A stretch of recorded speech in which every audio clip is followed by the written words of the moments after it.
In the winter of 1812, Napoleon limped back to France. The emperor was sick, discouraged, and returned with less than a fifth of the men he had when he invaded Russia. But it's fine. He still sits atop the largest European alliance seen up to that point in history. Should be easy for him to consolidate and recover. And oh god, why is everything on fire? Everything is on fire. Why is everything on fire? Ah! This is No One Is Competent.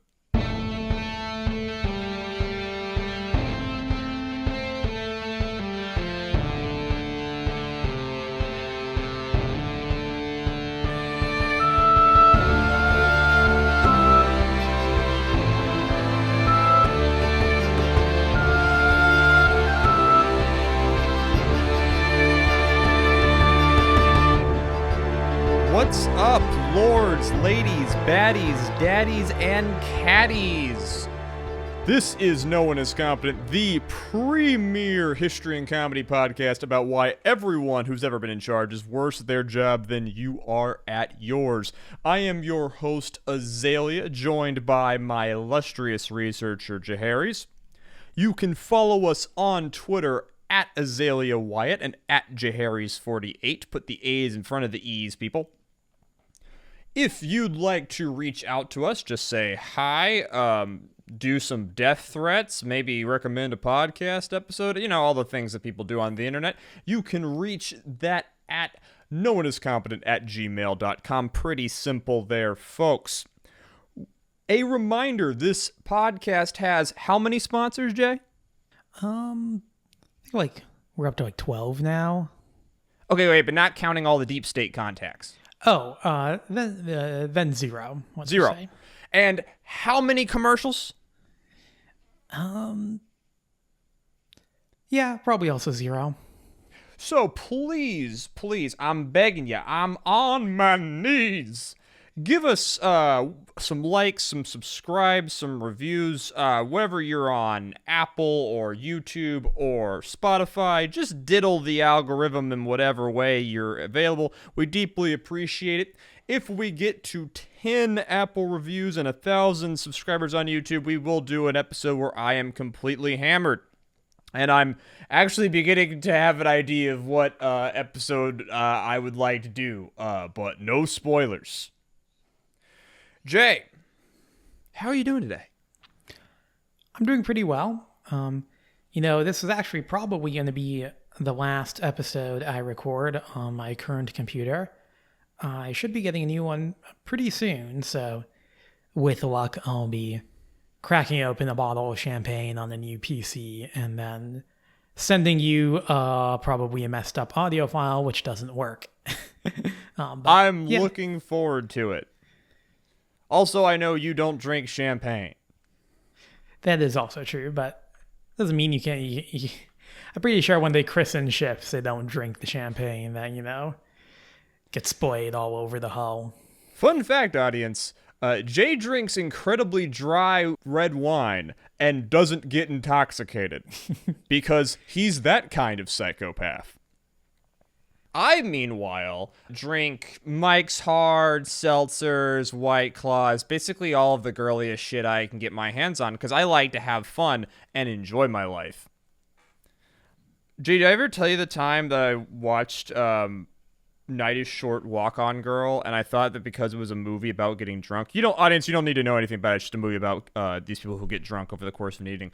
I thought that I, should get drunk while watching it, and I probably got the drunkest I've ever been. Actually, you don't know because you've never been intoxicated, but there's buzzed, and then there's fun drunk, and then around 4 to 6 drinks, you arrive at the location that every drunk is attempting to go. And then I kind of got past that, and I just reached the state where I was really tired and really sleepy, and I don't remember the last 20 minutes of the movie. We are widely off topic. The beautiful theme music you heard is composed by the legendary Sam Bryce. I will be doing D&D with him tomorrow, or if you're listening to this that was in the past. Though hopefully I'll be doing D&D with him again because it's like a weekly thing. Because we love it when the friend group is scheduled activity based. I think this means you gotta just play D&D with him every single day. So that line is always relevant. I think he would shoot me. I think he would legit murder me. Like I would definitely annoy him. He does not have an infinite tolerance for my bullshit. Small price to pay.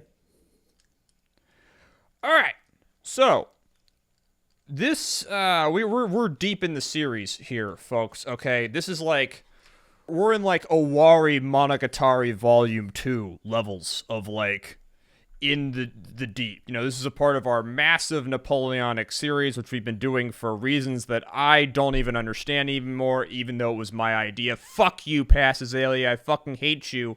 Jay, don't look up when we started the French Revolution stuff. Don't look it up. We'll do it in the last episode. Okay. You do not want to know when we started.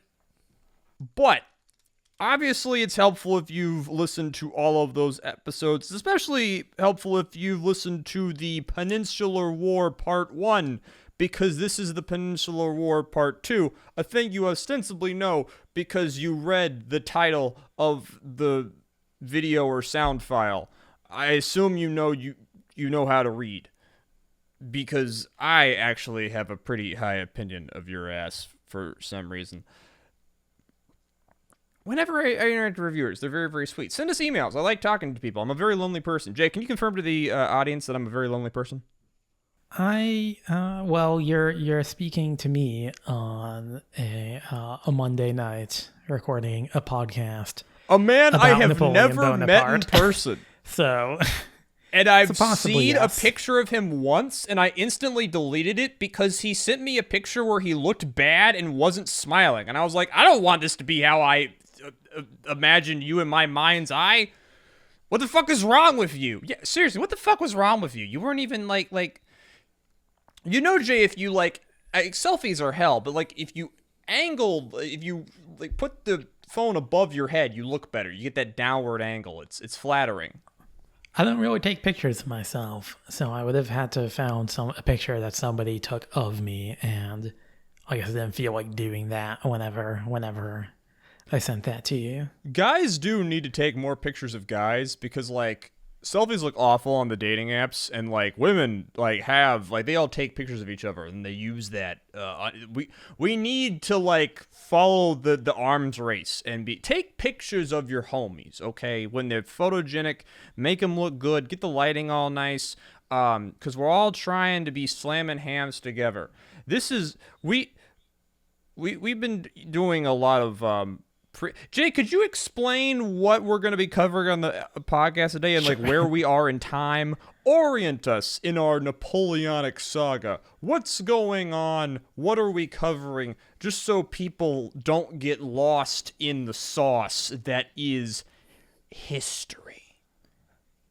Right. So, as you mentioned, we are covering the Peninsular War. This is the war in the Iberian Peninsula, Spain and Portugal. If you don't know where those are, you're probably not listening to this podcast. I don't know, look at the map. And in terms of time, since we've already covered the beginning of the conflict, around 1807 through to 1810, we're going to be resuming in 1811, the start of 1811.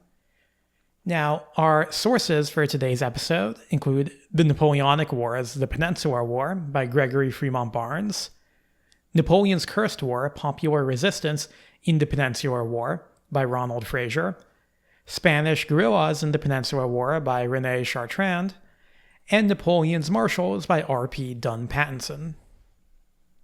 And just to make it clear, the episodes that were the War of the Fifth Coalition and Napoleon's invasion of Russia are going to be happening in the timeline while this is going down. Yeah, the Peninsular War is the reason why we've done it like this. There is some logic behind this, believe it or not. It is because the Peninsular War kind of simmers in the background of these conflicts. It's ongoing from 1808 really all the way to 1813. it doesn't fit neatly into the other coalition wars. And if we tried to do it during the other coalition war episodes, I mean, we would miss chunks of it because like chunks of it would happen when there wasn't fighting elsewhere in Europe, and it would just make those episodes even longer than they already are.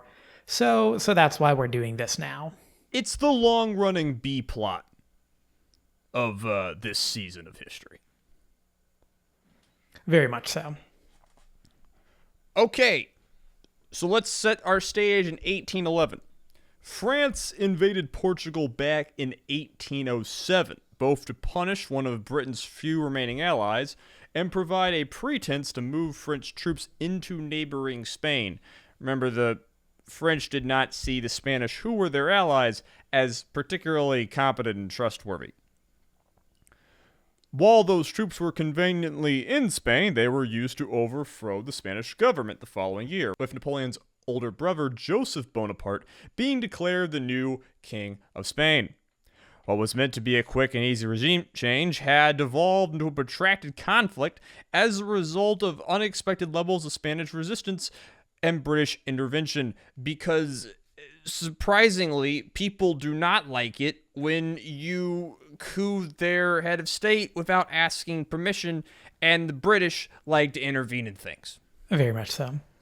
Napoleon himself was forced to stabilize the situation in person, retaking Madrid in the late 1808 before departing the peninsula to oversee the oncoming War of the Fifth Coalition. Under the leadership of his marshals, French forces would spend the next 2 years slowly expanding their territory through a series of grueling sieges and battles. Allied forces, for their part, offered increasingly stiff resistance, meaning that even after 3 years of fighting, an end to the Peninsular War remained elusive. By the start of 1811, the Iberian Peninsula remained divided between the combatants, with French territory bisecting that of their enemies. The French controlled the bulk of northern and central Spain, their territory stretching from the Pyrenees, that's that mountain chain that separates Spain from France, and there's a tiny little country in there whose name I'm not going to say because they literally don't matter to anything ever. So it stretched down from the Pyrenees down into Castile and on to Seville and Granada in the south.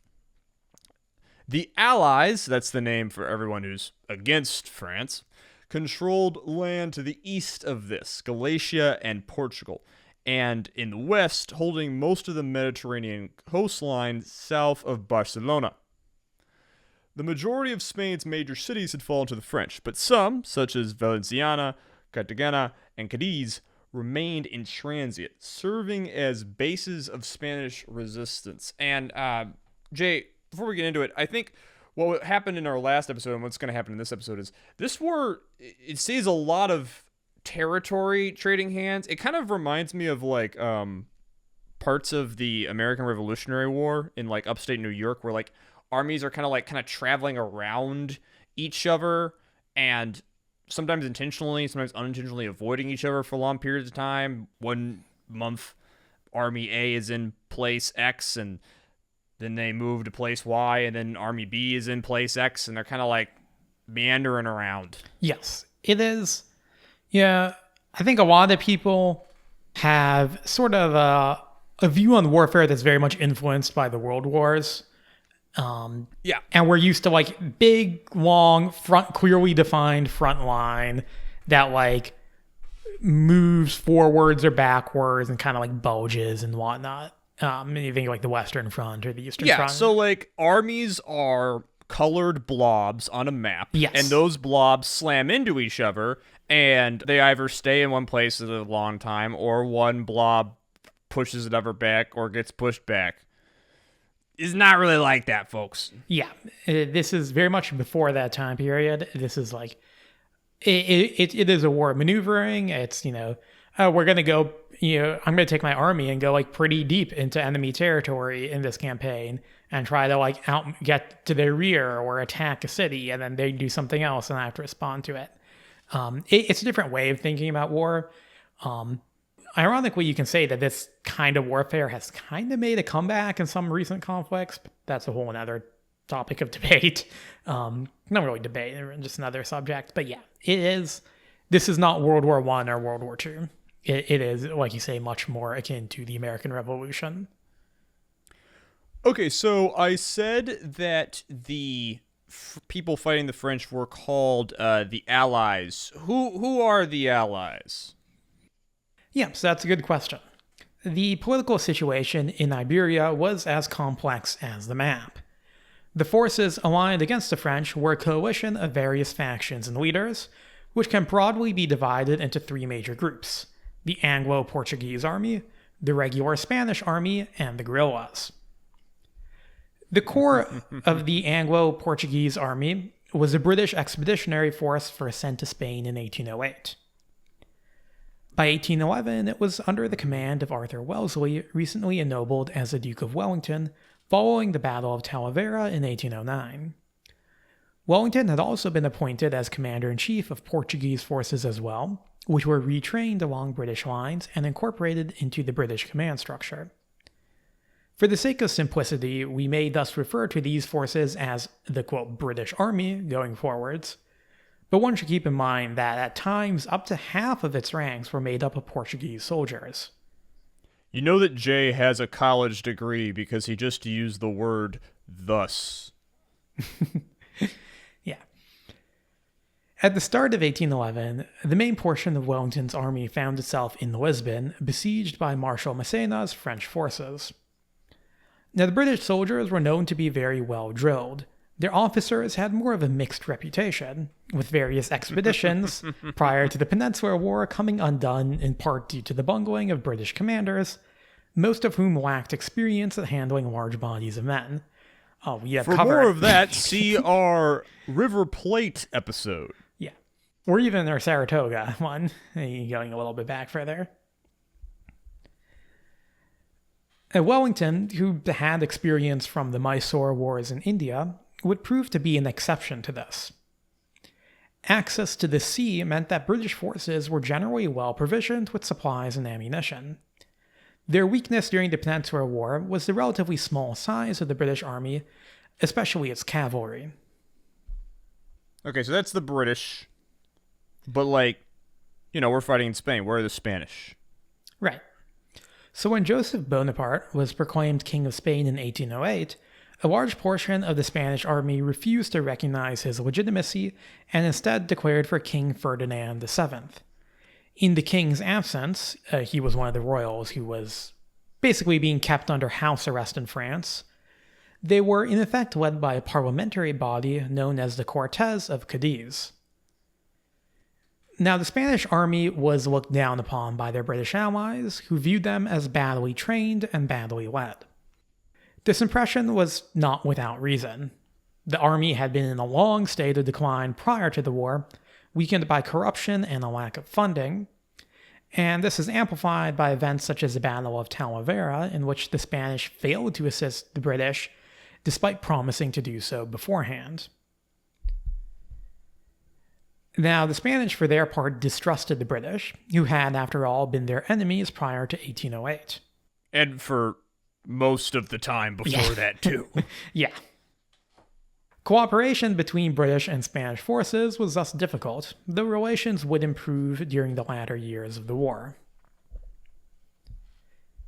The Spanish army had been on the receiving end of numerous defeats from 1808 to 1810, but to their credit, the Spanish soldiers generally remained committed to the cause, often fighting tenaciously when defending cities during sieges. While it may have been a distinctly inferior force, the army remained large enough to tie down a large portion of the French army, thereby preventing them from fully concentrating against the British. So we've got the British, the Portuguese, and the Spanish loyalists, I guess we'll call them. Sure. But of course, we're fighting not on some, ideal plane that's separate from all of our culture. We are fighting in a country. And perhaps some of the French's greatest problems are going to come from just random dudes. One of the longest-lasting legacies of the Peninsular War would be the popularization of the term guerrilla to describe the irregular armed participants of the war. The term guerrilla, or guerrilla, if you're trying. I can't roll my R's, but at least I know what sound the double L makes. So that's a diminutive form of guerrilla, the Spanish word for war. So you're saying small war. So it initially referred to the smaller aspects of war that took place apart from the large battles, your reconnaissance, your ambushing, your foraging, and all that. But it would come to be associated with Spanish forces outside of the army who engaged in such kinds of warfare during this conflict. The existence of the guerrillas made this possible through the combination of multiple factors. Throughout the late 18th century, the combination of a weak central government and economic unrest had spurred an increase in banditry throughout Spain, particularly concentrated in the rough northern part of the country. Is that where the Basque are? Yes. Yeah! Those guys are weird. This led to peasants organizing their own armed gangs and militia to defend themselves. This meant that Spain had a large number of civilians, peasants and bandits in life that are experienced in a form of fighting not unlike that of, quote, small warfare. Now, of course, these guerrillas would have to have some sort of motivation, some reason want to fight the French, and, there's many reasons. The importance of each depending on the mindset of the individual guerrilla. As I mentioned before, French army logistics depended in large part on the idea of living off the land, which means extracting supplies, often through plundering, from the territory the army was currently in. When the army was on the march through fertile territory, such as those of Central Europe, this worked well. Whatever temporary ill will it led on the part of the civilian population didn't really matter because the army is moving on. When the army was made to stay in place month after month, year after year, as is happening in Spain, well, people start to get pissed off. This is on top of course, all of the regular, let's say, happenstances that occur when you have an occupying army in a separate foreign land of a different language. The disagreements, the gambling, the rape, the murders, bad blood. Just accrues over time. For more on that, I don't know, just read anything about the U.S. occupation of Iraq or Afghanistan. Armed resistance to French authority was naturally met by French reprisals.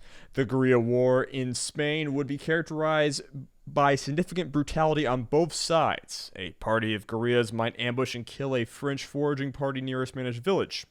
In response, the French army would burn the village down, perhaps even kill its innocent inhabitants. This violence would only encourage further hatred of the French. Religious fervor would also play a major role in the Peninsular War. Catholic priests preached that Napoleon was the Antichrist, and many guerrillas would style themselves as crusaders. I'd also like to point out that France is, even by the standards of Europe, very, localized. France is a patchwork of probably a dozen old, kingdoms from the Basque, Castile, Aragon. There's tons of, local leaders, and this is a culture that has a lot of, this is where we get the term patron. There's a lot of, local strong men who are somewhere between feudal lord and mob boss that could probably be able to organize some people if people needed organizing, and that's probably pretty easy for the French army to deal with, but when there's thousands of them and you're sticking around for years, it adds up. Yeah, for sure. Now, whatever their motivation might have been, guerrilla movements started cropping up as early as February 1808, and by 1811, the countryside was rife with various insurgent groups. Some were little more than bandits, as willing to attack Spanish civilians as they were French troops. Others would cooperate closely with regular Allied forces. Wellington was known to extensively rely on them for intelligence. Is Wellington because Jay, I know you're a massive fanboy. Is Wellington somewhat unique amongst his British officers for his like willingness to talk to the like Spanish locals and like treat them with any degree of respect. I'd say that he's more willing than the average British general in his position would have been. I wouldn't say that he's totally unique, but yeah, I would say that he's more willing than if they had put like any other British general in his position probably would have been. At least he's not, doing what Begon did in America and like going on like a drunken party through upstate New York. Begon, who cares? He's dead. So, Spanish geography also played a large role in making the guerrilla insurgency possible. A Prussian military attaché described the geography as such, quote, "The mountains are harsh and barren, but scalable for the agile Spanish who find refuge in them. There are immense plains in the interior, scored by valleys, but not so deeply that they cut off one part of the country from another, or offer regular army points of advantage against the guerrilla. And although the mountains and plains are traversed by innumerable streams, they can be crossed at will, as can the large rivers in many places, especially in the summer. This terrain is truly well disposed for a guerrilla in all sense." The historian Ronald Fraser describes the basic nature of these insurgents quite well, quoting from Napoleon's Cursed War, quote, "The guerrilla fought not for the great victory that would deny the enemy their land, but for this small and harassing victory that could be won from the weakest links in enemy columns, their vanguards and rearguards, to capture food supplies, livestock, arms and munitions, horses, carts, looted wealth, high-ranking officer prisoners. The guerrillas tended to attack only when they outnumbered their immediate foe and stood a good chance of victory. Apart from mobility and surprise, they held the initiative on when and where to attack. Unlike the territorial liberation struggle, the guerrilla knew better than to try to defend static positions. When the enemy occupied and garrisoned townships and villages, this dispersal of forces achieved one of the guerrilla's aims. The French command was left with fewer men to throw against the main armies, or with which to pursue the guerrillas. When the enemy marched on without leaving a garrison, he gained no additional foothold in the countryside. When, caught between these two profitless options, he burned down the villages, more recruits joined the guerrillas. Whatever the enemy did could be turned into the guerrillas' advantage." So I feel like a lot of our listeners are very familiar with the concept of guerrilla warfare. You look anything from the Vietnam War to, hell, what's going on in Myanmar now. This is kind of how colonial wars would often play out and how a lot of 20th century and 21st century wars would go down. But would it be true to say that this kind of like occupation and then long-running war in Europe is relatively unique or uncommon for this period? I would say so, yes. You have elements of this style of warfare elsewhere in Europe. I mean, we covered, this would start a little bit afterwards, but, we covered, the Russian partisans during Napoleon's invasion. Mm-hmm. We covered, the royalist uprisings in France during the French Revolution and whatnot.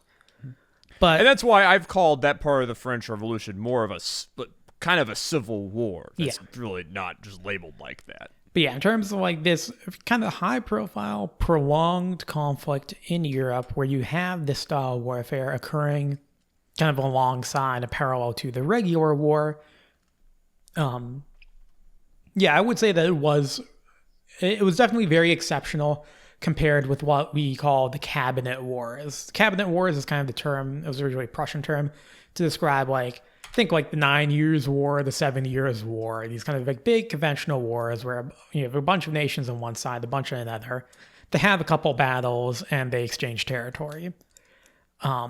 This is very much a different thing to that. Yeah. And like when you're not fighting, you're kind of like on your own side, licking your wounds and getting ready for the next battle. You're not really always occupying territory and doing this sort of long, drawn out quasi-colonial thing. And obviously, this is the way that wars in the periphery, in the third world, in the colonized world, whatever term you want to use, this is going to be the norm. But obviously, when it happens in Europe, people have to give it a special name and say it started here. Back to these guerrillas. These guys would not eject the French from Spain, but they tied down a huge portion of French forces with their activities. Because remember, when dudes are going to come in the middle of the night to burn shit and steal supplies, you have to, like, guard everything. You have to be more careful, and that just takes time and effort. That's what we mean when we say tied down. Guerrilla activity was so prevalent that by the start of 1813, it was said that an entire French corps, 20,000 to 30,000 men, was needed just to keep the road from Madrid back to France clear of guerrilla activities. Now, opposing the British and Portuguese army, the remnants of the old Spanish army, and the guerrillas was, of course, the French army, the prime fighting machine of all Europe. As the Peninsular War was being seen as a secondary importance, remember we called it the B plot, many of the French soldiers sent to Spain were relatively green, young recruits and newly stood up units. Nonetheless, the French army in Spain would repeatedly display their prowess. In a conventional battle, they could match Wellington's British and easily outclass the Spanish army. They typically held the advantage in both cavalry and artillery over their enemies as well. Supply would prove to be somewhat of an Achilles heel for the French army. Hampered by poor infrastructure and harassed by guerrillas, the army's logistics train failed to function properly. By the way, remember, you're thinking, wait, but like Spain and France are right next to each other. How hard could that be? They can't go by water because the British own that shit. And remember, there's a fucking mountain chain in between France and Spain, and these people ain't got trains and industrialized, like, tunneling capacity yet. So, yes, it's not the hardest thing in the world, but it's still kind of a bitch. And it's enough of a problem that if you have the local townsfolk shanking people in the night and, you know, Don Juan calling up the boys, stuff starts to get inconvenient very quickly.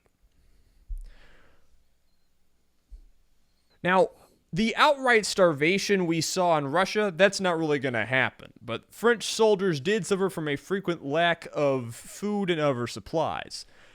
To them, this was made particularly galling by the fact that French generals took advantage of Spain's old wealth to accumulate vast amounts of plunder. Marshals such as Massena and Soult would become notorious for their looting, which included numerous works of art. As a popular saying in the army went, "This war in Spain means death for the men, ruin for the officers, and a fortune for the generals." By the way, so Jay, you said they weren't really sending their best down here. Are they sending anyone from like the periphery, from like the French allied nations? There are a lot of Italian forces. There are a lot of Italians are going to be in the Peninsular War. There are going to be a decent amount of Germans as well. And the Poles will also play, especially when Napoleon went in personally. The Poles played a pretty major role. So yeah, you do have, just as like I said, you know, the British. Really, we say British, but like half of them are Portuguese, and like even within the quote unquote British itself, you really, if you wanted to, could split it out until you got like the Scots, you got the Irish, you got a fair amount of Germans, and so on and so forth. The French are also, this is a multi-ethnic army. Now, do you mean then that they have, like, non-white colonial troops here? Non-white troops, not so much. Because France doesn't have a big colonial empire anymore. So the point you're making is even though this is all in Europe, this definitely has colonial vibes. Yes. And I have no doubt that there are various slurs for the Spanish going down. Napoleon did have some Mamluk cavalry from Egypt that he recruited from Egypt and made a part of his bodyguard, which we we talked in our last episode about the Peninsular War, about the Dos de Mayo uprising. And there's a famous painting by Francisco Goya about that, where you see a Mamluk, in a turban and a big, like Arab-style sword slashing down on the Spanish civilians in Madrid. And that's the context for that. So I guess if you're asking about like a non-quote-unquote white soldiers, that comes to mind. But I'd say the Mamluks are kind of an exception. Rather but than this is a European colonial war. Just we're seeing you would not expect Polish troops fighting in Spain. Yeah.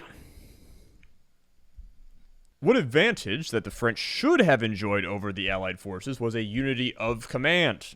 French army is a singular institution. While there are some Spanish units that fought on their side, they had a clearly subordinate role.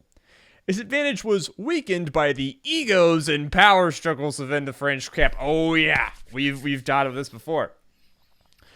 Napoleon's marshals were used to taking orders from Big Daddy Napoleon the Emperor. In his absence, however, many of them felt entitled to act as they saw fit, balking at the idea of taking orders from their peers. King Joseph could have potentially served a similar role as Napoleon, but he lacked the experience and gravitas to impose his will on the marshals. Coordination between them was thus poor, often contributing to disappointing military results. For example, the French failed to cut off the Spanish retreat at Talavera in 1809, in part because Marshal Soult attacked their forces too early rather than wait for cooperation from Marshal Victor.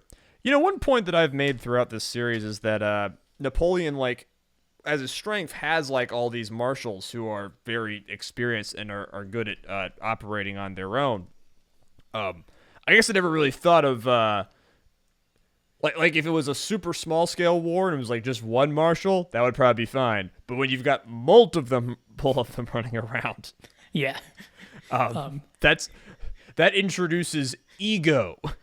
And hubris, and all those other fun things that the Greeks loved to write plays about. Yeah. Marshal Soult in particular is a fun guy. He was possibly, quite likely, plotting to try to become the King of Portugal for a large part of this, and because of that, a lot of the other marshals very much don't get along with him, which will kind of undermine their efforts because Soult is. Actually, I know we just mentioned an instance where he fucks up, but Soult is actually generally pretty good, but just doesn't work well with the other marshals. And really in general, a lot of them just dislike each other. I'm getting big Game of Thrones vibes from all this. Just a bunch of technically competent but prima donna weirdos who are running these armies. Yeah. So anyways, that brings us nicely to what these armies are actually doing.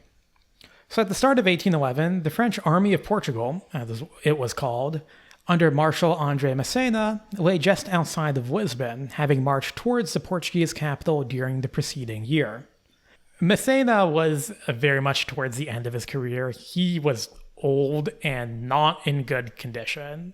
There's a famous saying from one of the subordinates that he's 50, but he looks like he's 60 or something like that. But wasn't Massena key to the third or fourth coalition? This dude kicks some ass. Second coalition. He's the guy who basically saves France from Suvorov's Russian army during the War of the Second Coalition.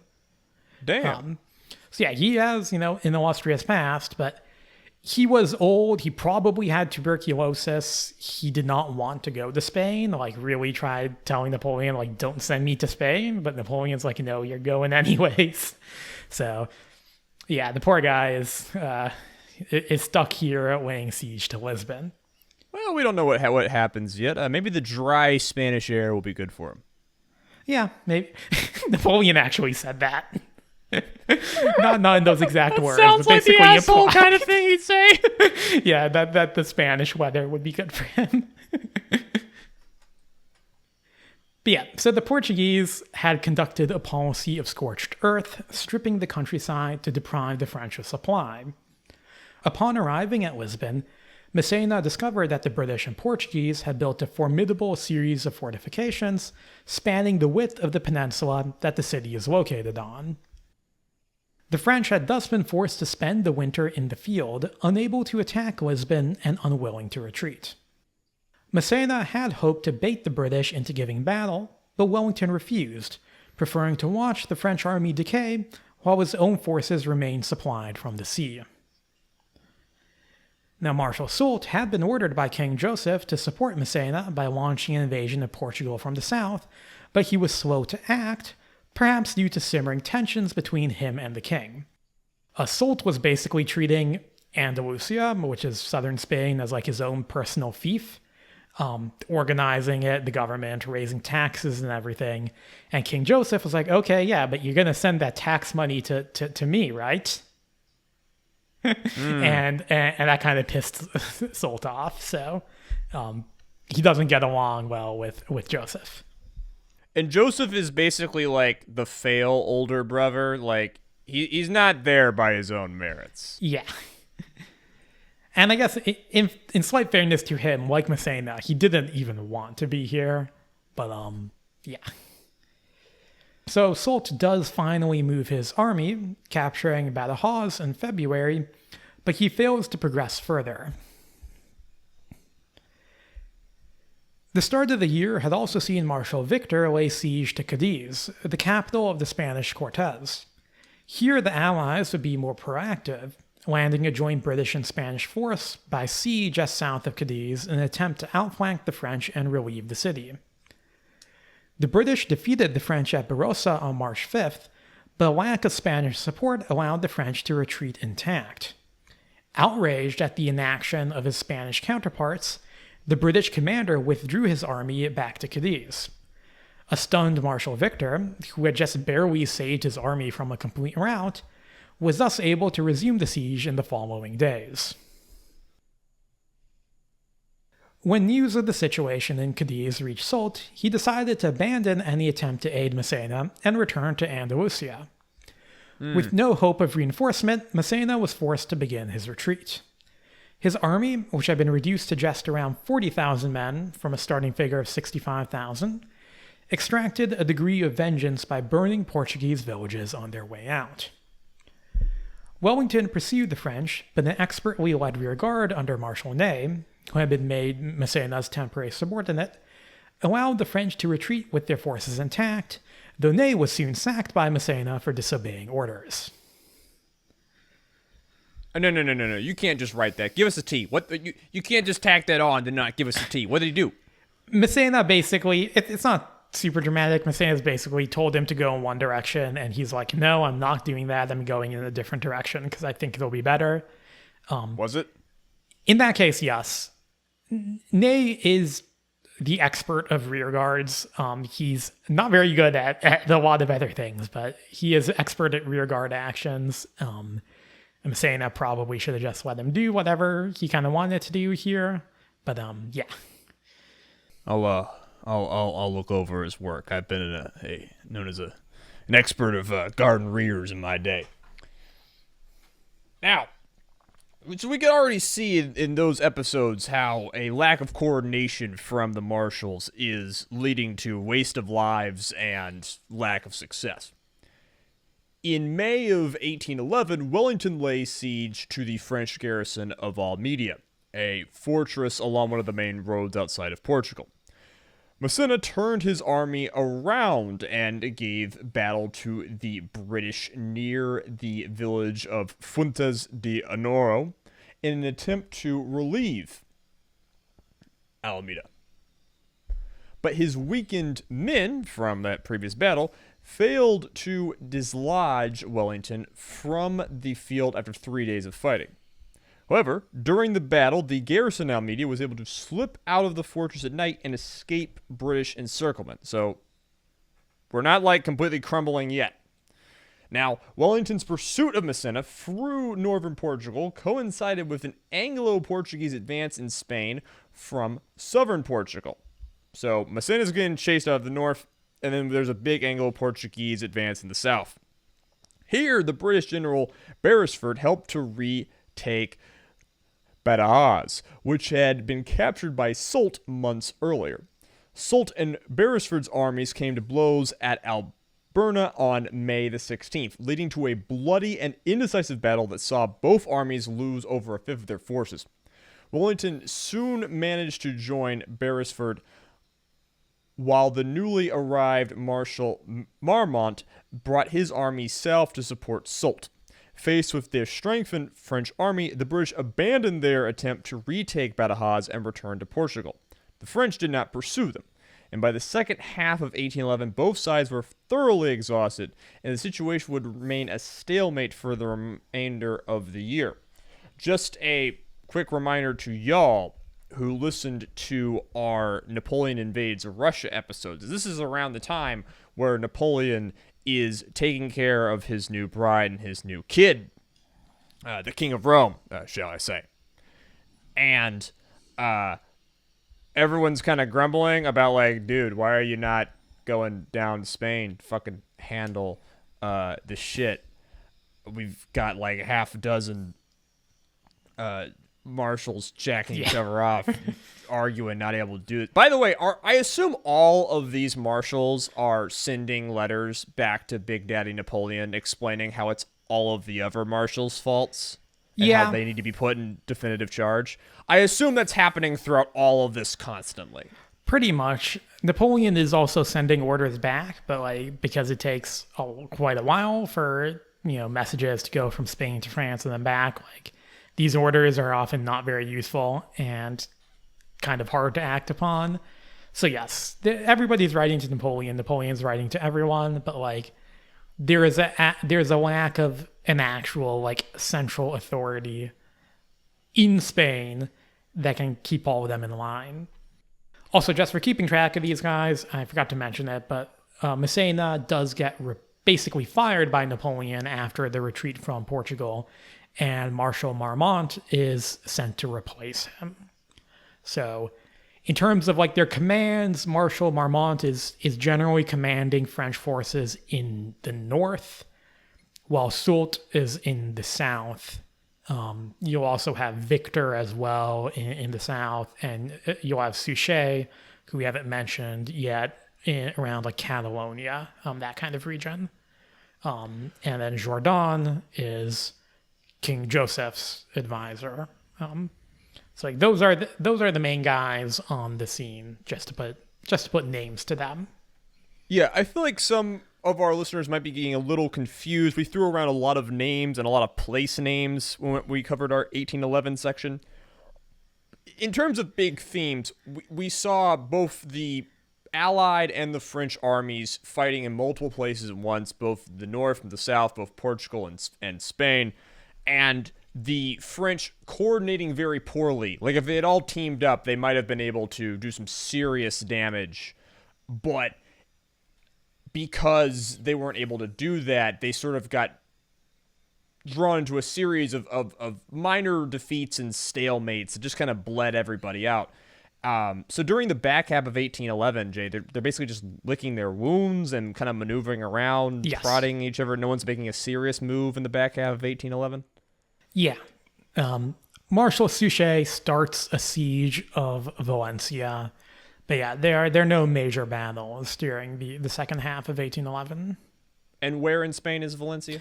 Valencia is on the Mediterranean coastline towards the east. Okay, so that's a little different from where a lot of our battles been taking place so far. Indeed. Which is why it's a different marshal doing it. Yes. Okay, so pick up there, 1812. Let's surely they got this all wrapped up before Napoleon Witten dragged his army across the continent.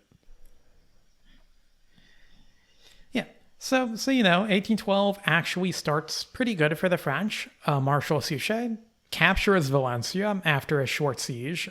It falls in January the 8th of 1812. But in spite of Suchet's victory, Wellington really saw this year as the opportunity to go on the offensive. Now, this is because Napoleon had withdrawn around 27,000 veteran troops from Spain in preparation for the coming invasion of Russia. And while the force that remained in Spain was large, around 230,000 men in total, it was now spread thin across much of the Spanish countryside, garrisoning cities and combating guerrillas. Yeah, the difficulty with this is that the more victories the French have, the more territory they take, the more territory they have to defend. And it can so easily slip through all their fingers, and they can kind of tumble down the hill and have to start all over again. Yeah. Yeah, and this is why, even though, like, I've said before that the French have, like, generally around 200,000 men in Spain at any given time, you say, well, how come the battles, like, how come you don't have, like, 200,000 French versus, like, 50,000 British? It's because the French are all over the countryside.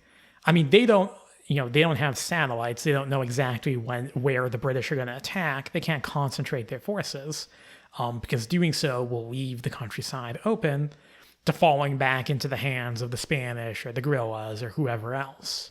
So I think this is a great illustration of how unorganized wars were before you had, like, planes and, like, scouting technology and more advanced logistics. Yeah. The idea of, all right, grab your army, go to the enemy army, kill them. Okay, well, where's the enemy army?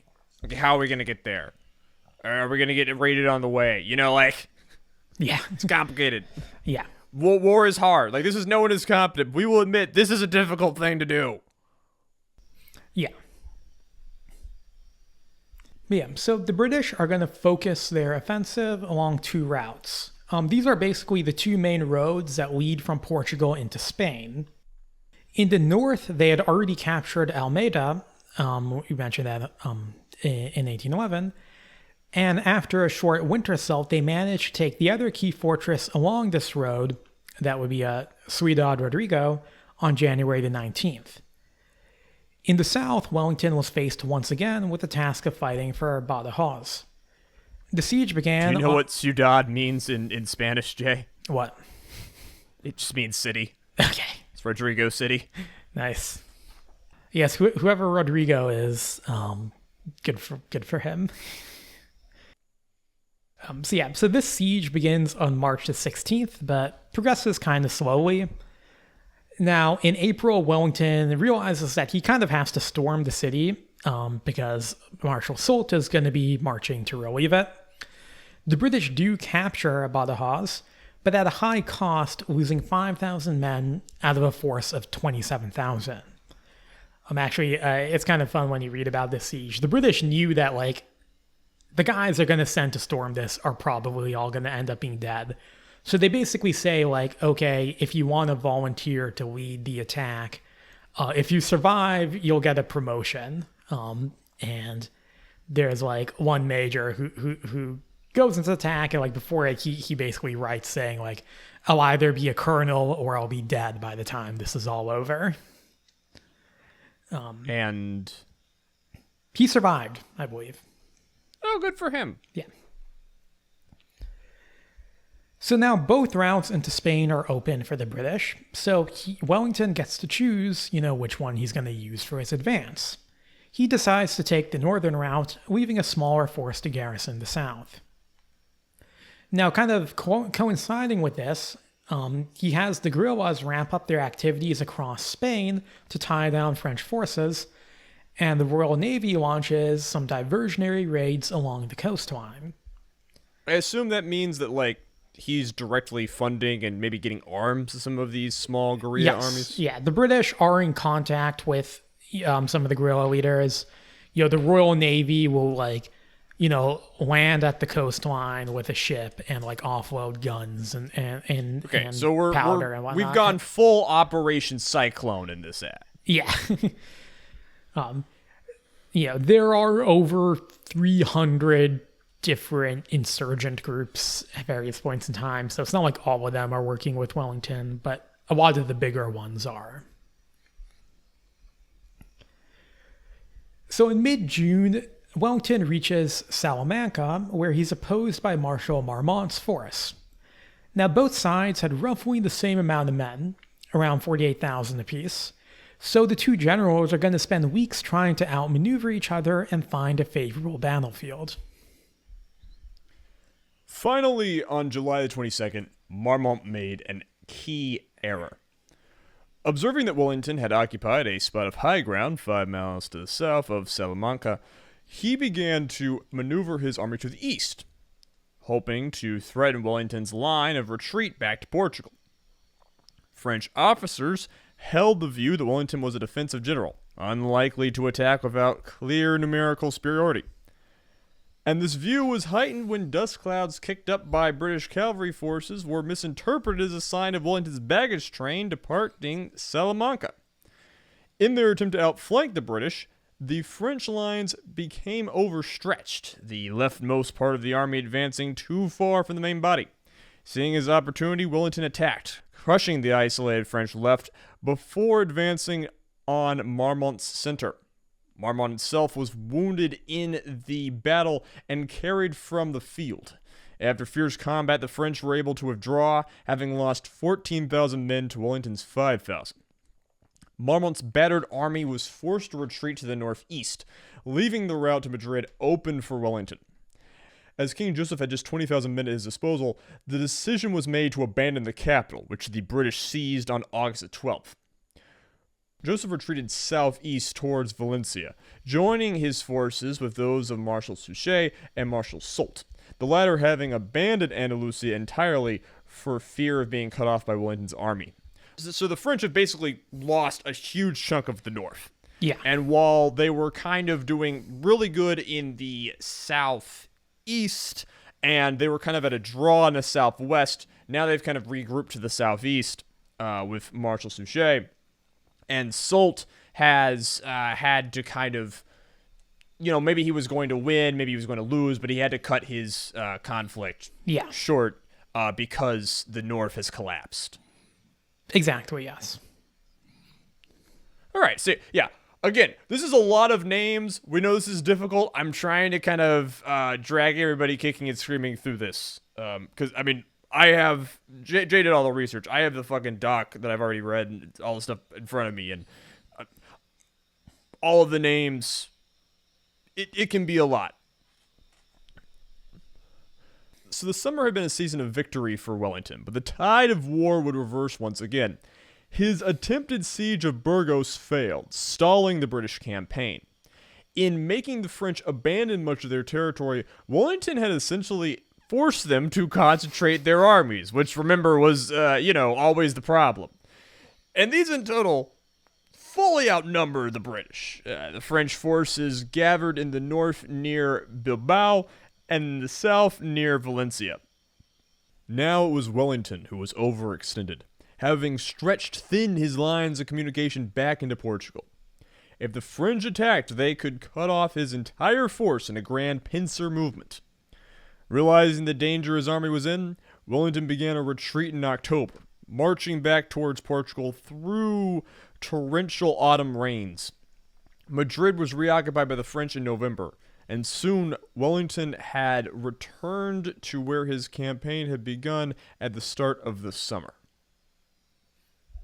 So the campaigns of 1812 had been more dynamic than those of the previous year, hence us going over a lot of different movements. Wellington had advanced deep into Spain, but was then forced to withdraw. Now, you might think that this was a clear failure. Madrid, after all, was retaken by the French, but the Allies had succeeded in freeing the majority of southern Spain. French forces in Spain remained dangerous. They still outnumbered the British, but years of fighting both regular armies and the guerrillas were taking their toll. To make matters worse for them, news soon began to reach the peninsula of the disastrous French retreat that was beginning to unfold on the opposite end of the European continent. So would it be safe to say that the French kind of sacrificed their gains in the south to consolidate the north? Yeah, I would say that. Almost kind of like they're forced to do so, but yeah, they will pull back from the south. But that kind of like... Because they don't want to get cut off. They have to have the north, because that's their ticket home. And remember, they're not taking a fucking boat.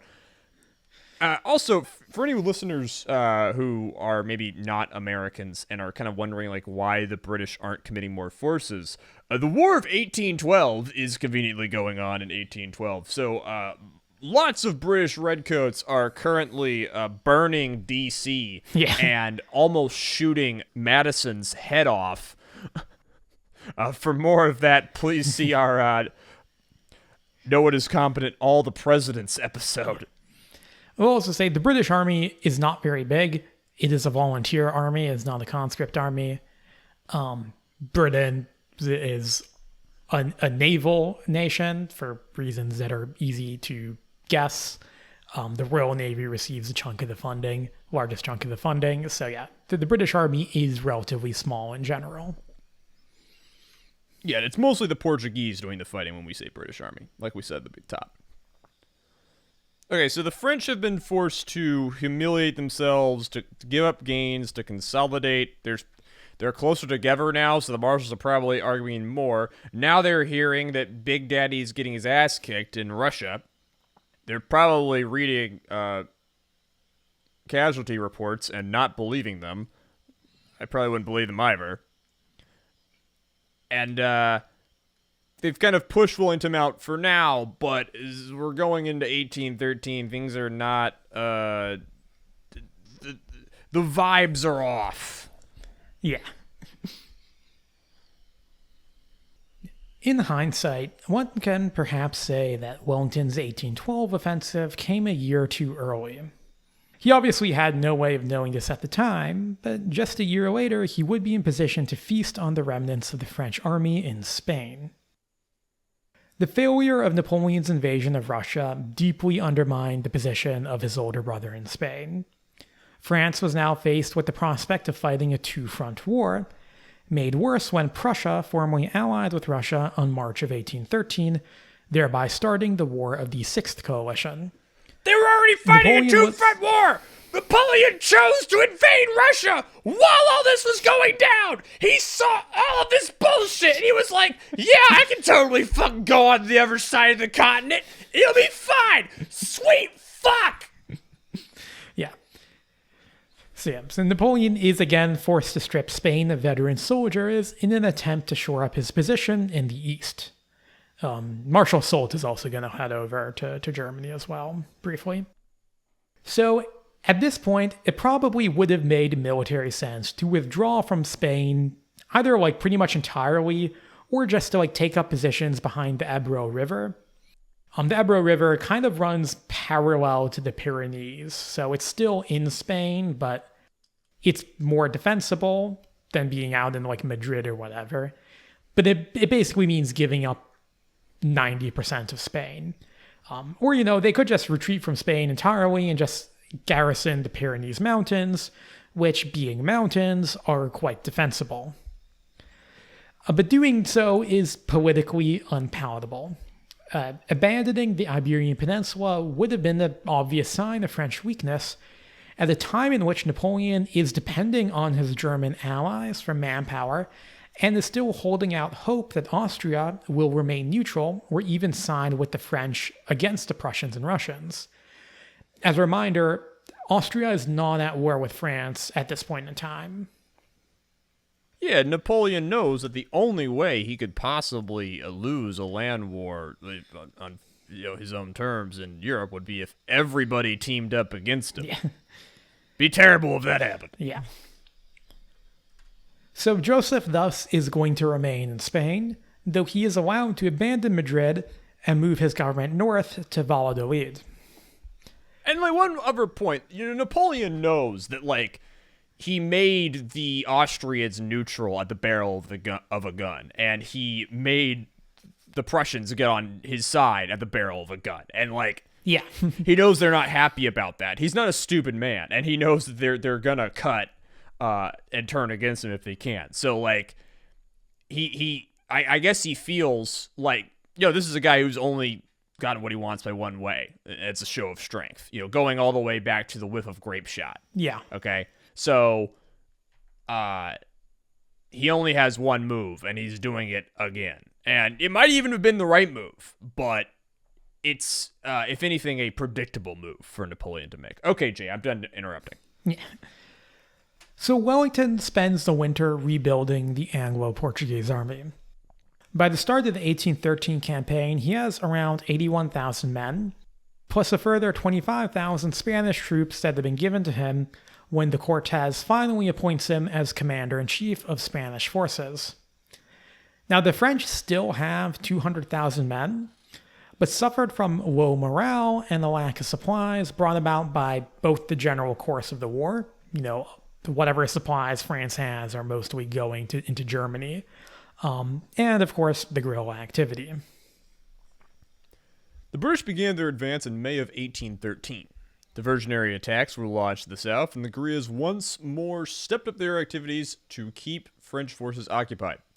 The main attack would occur in the north, where Wellington marched once more into central Spain, arriving in Salamanca by the end of the month. Alarmed by the British advance, Joseph abandoned Valladolid and moved to the fortress of Burgos. Remember, he has already abandoned Madrid. Now he's abandoned Valladolid.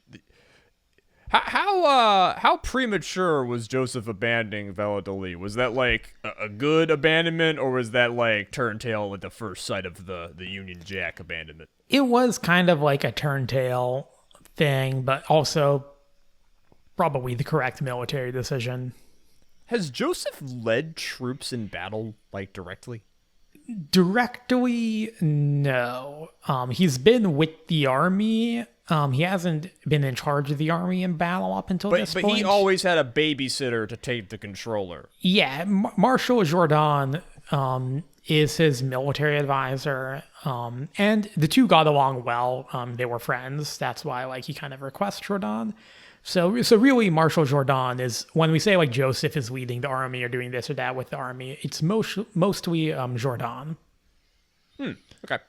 So Wellington had tried and failed to take Burgos in 1812 and was not about to repeat the same mistake. He instead moved to bypass the city and cut off Joseph's line of communication back to France. Joseph was once again forced to retreat in order to avoid this, heading east across the Ebro, that's that river we were talking about earlier, and taking a position near the town of Vitoria, where he hoped to make a stand against the British. So the French are only really, occupying, a tenth of Spain at this point. Yeah.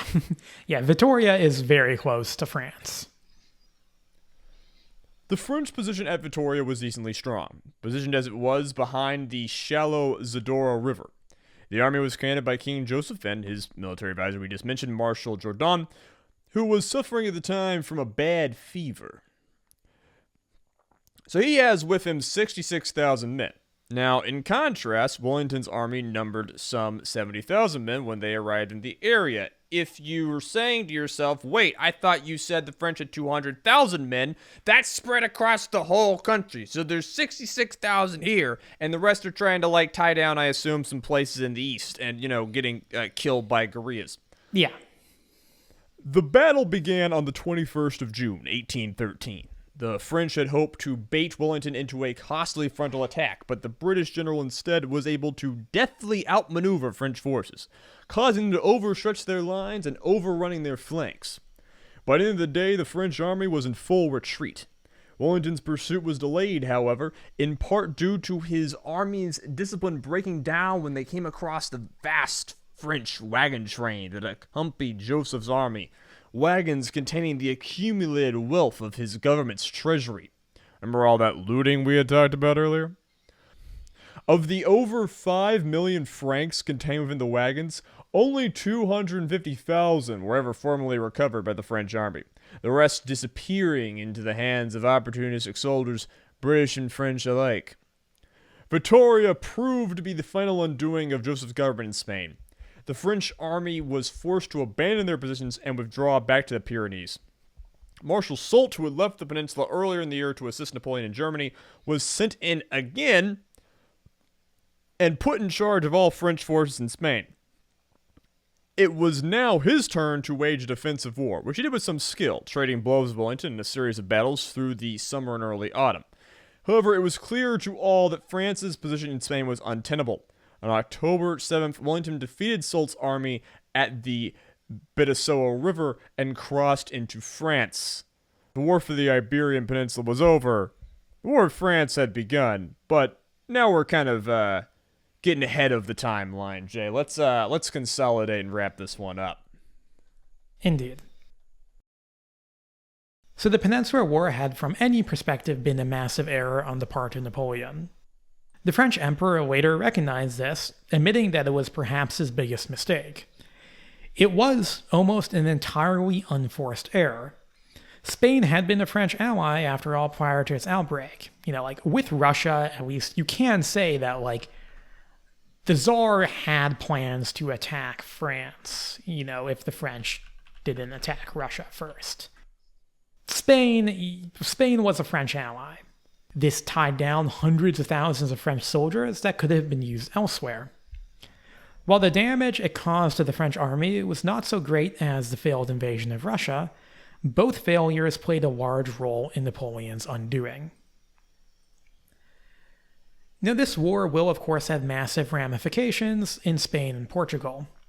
The civilian populations of both countries suffered immensely, the war causing perhaps over 1 million civilian casualties. It also undermined the strength of their colonial empires, both directly and indirectly. Portugal had relocated its government to Brazil for the duration of the conflict, giving that region greater prestige and economic power. And that's going to lead to Brazil becoming an independent country, because it turns out once you go to Rio de Janeiro, people have a habit of not wanting to leave Rio de Janeiro, because I don't know, I've never been to Rio de Janeiro, and I don't think I'll ever go, because everyone I've met who's been to Rio de Janeiro says that you really don't want to leave Rio de Janeiro. I assume there's something in the water. Yeah. And Spain's colonies, meanwhile, had largely been left to govern themselves, giving them a taste of independence.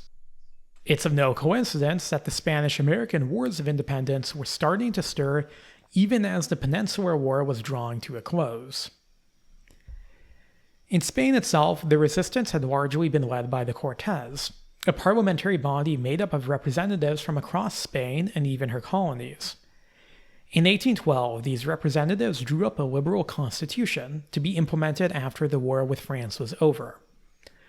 When King Ferdinand VII was restored to power, he instead tore up the constitution and returned the country to absolutist rule, a decision that would define Spanish political struggles for decades to come. Actually, really over a century. You can trace this all the way to the Spanish Civil War and even further down the line. For the British, the Peninsular War firmly established the reputation of the Duke of Wellington and helped to rehabilitate the image of the British Army in general after years of failure. Still, the war to remove Napoleon from power was not yet over. Wellington's force was the first foreign army to enter France since the Revolutionary period. They would soon have company. Find out what happens next episode on Dragon Ball Z. I sometimes wonder what would have happened if I had never wandered downstairs late at night, gotten on my dad's laptop and found some old episodes of Dragon Ball on the internet. Was that your first anime? I mean, okay, so do you count Pokemon? There's no, it was not. And I was also watching Naruto at the time. I'm 10, and this is 2007, 2008. But I distinctly remember Piccolo blowing up the moon with his special beam cannon, and that was just the coolest fuck. He just blows up the moon, and there's no consequences. It does solve the he currently is having a problem, and it does solve the problem. It was a very smart thing to do, and it just shattered my little brain. Piccolo would have been a pretty good marshal of the French Empire, I think. Yeah. Piccolo, he was an over. Piccolo did not know how to work very well with others for most of Dragon Ball's so you run. You just take a baby and you throw it in the mountain until it becomes strong. Jay, you haven't actually seen Dragon Ball, and I know this. It's a minor detail. He's not a baby. He's like 6. Same difference. I bet he'd be better at childcare than you would. Okay. Didn't even try to dodge the accusations. Anyway, as a reminder, you can email the podcast at noonascompetent@gmail.com. Oh, I guess we haven't done any, Sorry, guys, I'm recording this at, 11 at night, because Jay, delayed, because, unlike me, he's not able to watch sports and podcast at the same time. Yeah, so the Spanish, so the Iberian War, the war in Iberia, the Peninsular War, what do we think about it? I think that there was a lot of cool maneuvering around, and it sort of shows how haphazard that was, especially in situations where you had, not a ton of guys. It was interesting to see the incompetence of a bunch of, egoed up middle-aged men not able to cooperate with one another. That's why they make you do group projects in school, folks. That's a great life skill to build up. If you're a barista and you can work well with your other baristas, you probably have a better developed brain than most of these guys. Well, no, This is a random example. Somebody went back in time and gave Napoleon a book on corporate team building exercises, just would change history. Yeah, Massena wasn't really doing trust falls. No, he wasn't. I mean, honestly, that probably would have made it worse, because all those corporate teamwork and leadership shit is a huge fucking grift. I don't know if you know anyone in that space. My uncle's part of that grift. I don't know if he knows it's a grift, but he's making good money. And he's 74, so it's let him do his grift. Jay, anything else you want to talk about, or that you just sort of thought was interesting that you came across while researching this topic? No, I think we've summed it up pretty well. It's a conflict I knew a little bit about beforehand. Apart from just popular media, there's a series of novels and then television specials, Sharp's rifles, set in the Peninsular War. I remember watching a little bit of it when I was much younger. This has made me want to go back to it. Yeah, I think it's just a kind of a good example of almost kind of the archetypical mixture of a regular war and an insurgency running parallel to each other. And a lot of people kind of overlook that when you have successful insurgencies, that is often because there is also a regular element to them. You can draw very clear comparisons with the Vietnam War, with the Viet Cong really existing because North Vietnam existed. Without North Vietnam, the Viet Cong wouldn't have been able to continue their activities. In a similar vein, the British are necessary for the Spanish guerrillas. Both sides of that alliance play a major role in the eventual French defeat. So I think that makes this war just a very interesting kind of case study. And amongst all the Napoleonic wars we've covered, it makes it kind of feel the most modern, at least in that little way.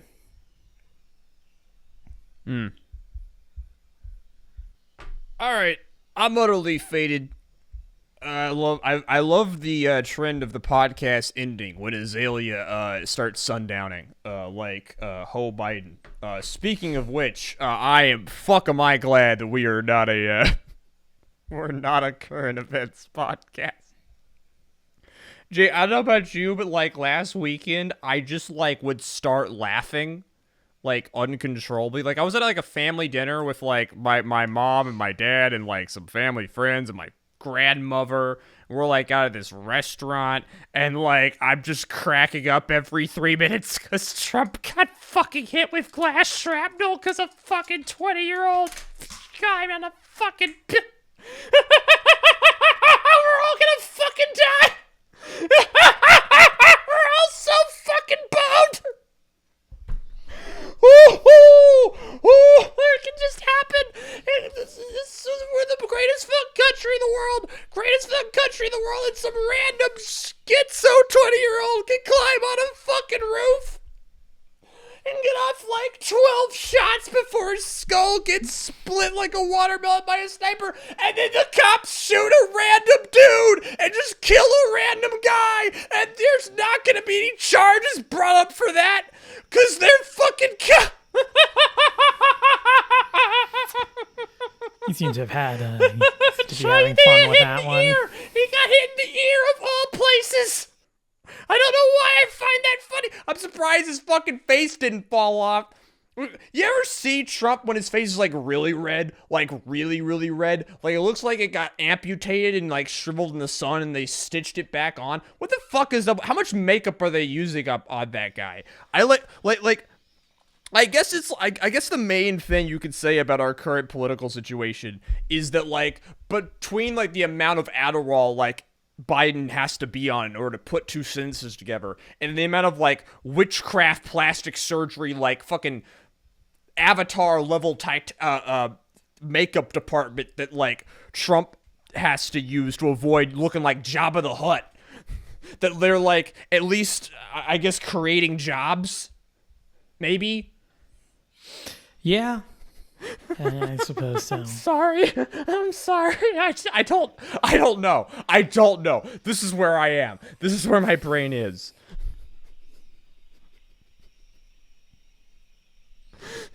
I love how Robert Evans put out a podcast this morning literally titled "Don't Panic," and it's not even about Trump getting not shot. I'm sorry, I've gone full Muppet voice. I can't turn it off.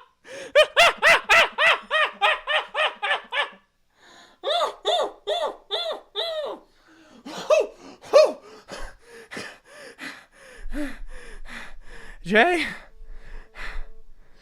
Yeah? Don't tell me I'm gonna be okay. Yeah? Tell me I'm gonna be okay. Tell me that I personally am gonna be okay. You'll probably be okay. Jaharys! So I can't make any guarantees, you know. All right, I'm gonna let Sam play us off while I comprehend my life and friendship decisions. Y'all are all beautiful. Thank you so much for listening. I appreciate every one of you. Hopefully, new podcast next 2 weeks-ish. Bye-bye.